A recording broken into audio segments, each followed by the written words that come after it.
Hey everyone, this is tip number 5, and today we're talking about small groups. And specifically, we're going to take some time to walk through Friday night's small group curriculum.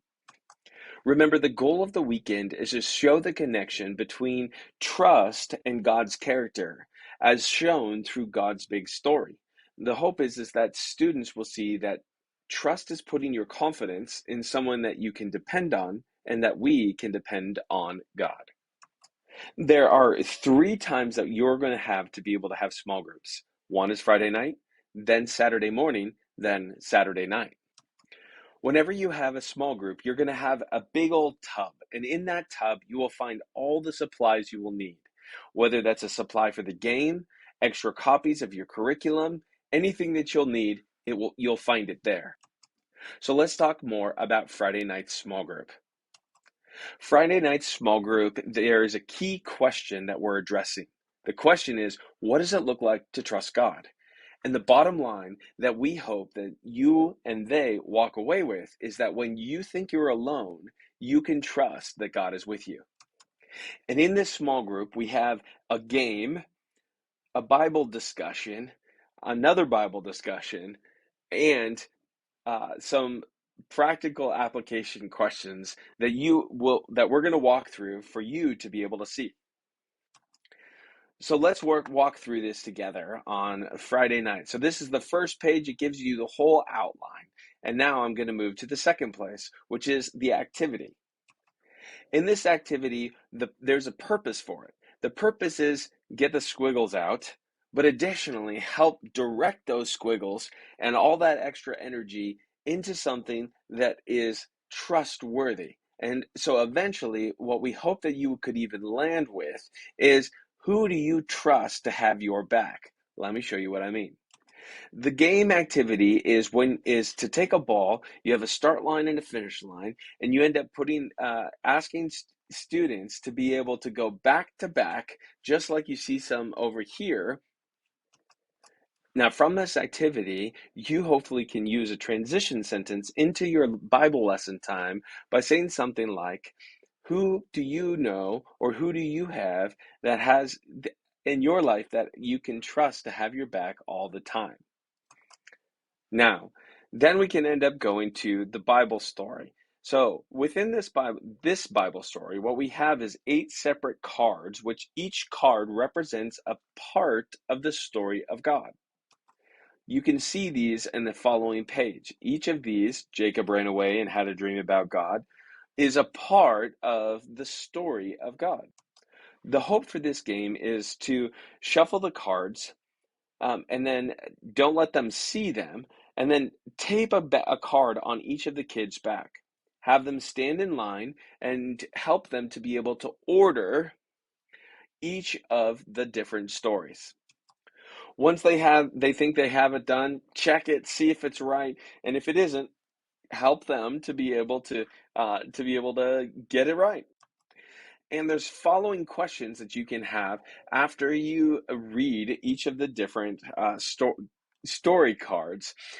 So there's questions like, okay, card 1, God made a promise to Abraham. And then you, as the facilitator, can ask, well, what was God's promise? And then maybe you continue down, and then you'll get to card 4. Jacob tricked Isaac into giving Jacob a special blessing instead of giving it to Esau.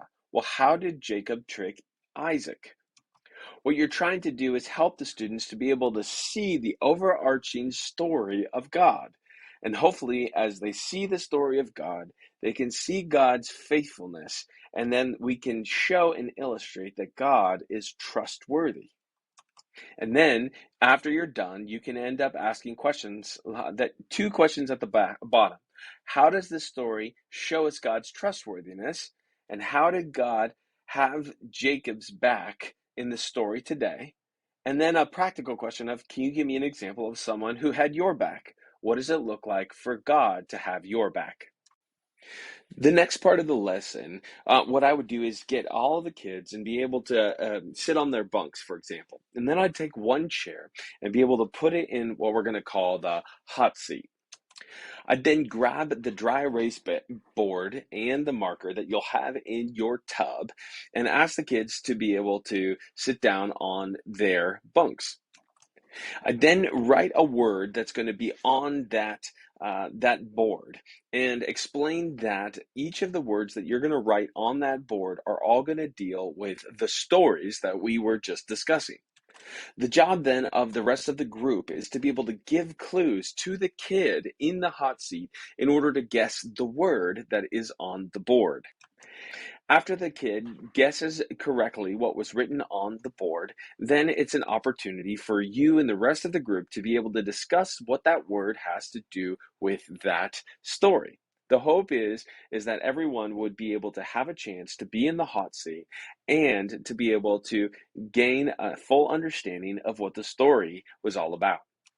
What you'll find down here is a whole bunch of questions of potential words and discussion starter questions that you can use based upon that word. Once you're done with that, then I would have all the kids get back onto their bunks, and then I begin to ask some more discussion questions. That's when I turn over to the next page and be able to ask questions like, think of someone that you trust. Why do you trust them? What makes God trustworthy? What if God doesn't answer your prayers the way that you want? Why can you still trust Him? And there will be another page of connection questions as well that you can also utilize. The hope is to be able to take what we've learned and then to apply it to the kids' lives. Now remember, we're not asking you to be perfect, but we're asking you to be present and help us to be able to communicate that God is trustworthy. If it doesn't go exactly as we hoped and planned, that's okay. If the important part is that students are making the connection that God is trustworthy, that they're getting it deeper into their hearts. So if you have to take a tangent or if you need to be able to adjust in order to be able to serve your cabin, do so. We're here for you. We encourage that. But hopefully this short video will help you as you prepare for Friday night. We're praying for you guys and can't wait to be able to share our next tip number 4 with you shortly.